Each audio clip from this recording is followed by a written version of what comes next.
It may be a war cry, but there's no dispute over territory here. For 3 days, over 60,000 people from countless fictional worlds hold court at the Montreal Comiccon. Dedicated cosplayers, demigods, and even demigorgons. All celebrating a collective nerddom. Camera loves me, what can I say? But tucked away at a booth is comic book artist Thomas Deere. It's been years since he last set up at Comic-Con, which normally coincides with the Kahnawake Pow-wow. This is the type of work that I do.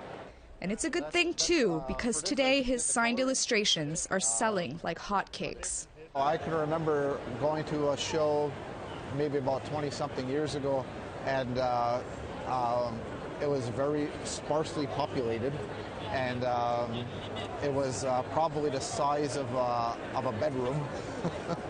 And it was kind of disappointing, and it took a little while for Montreal and other places to kind of catch up to that kind of mega format. The veteran artist, with more than 120 published works to his name, says he's also noticed a diversity shift in the business.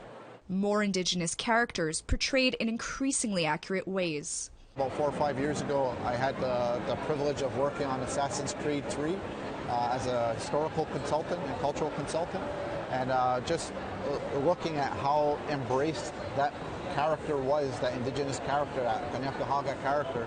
I think it's a testament to the interest in a character that's authentically Indigenous, not a character that is a stereotype. Historically, comic book incarnations fell prey to these stereotypes. War bonnets, red skin, and the savage label, all overused, even by perennial kids' favorites like Bugs Bunny and Walt Disney. In 1948, Tonto appeared, and then came Turok in the 1950s. But it was Red Wolf, Marvel's first native superhero, who flipped the representation narrative on its head after a redesign by an Indigenous artist decades after his first appearance. I definitely like the tattoos that the character has, because it's culturally consistent. Last year, Marvel unveiled Snow Guard, its first Inuk superhero, a teen shapeshifter from Nunavut designed with a keen focus on northern culture, based on advice from Nyla Inuksuk, a virtual reality designer from Igloolik. It's really exciting to see such a great representation of a young Inuk woman. I feel like as Indigenous people, we just can't get enough positive stories about young women who are, powerful and strong and doing what they believe in, and in this case, like saving the world. A far cry from predecessor Nelvana of the Northern Lights, Canada's first female superhero, the daughter of an Inuit shaman.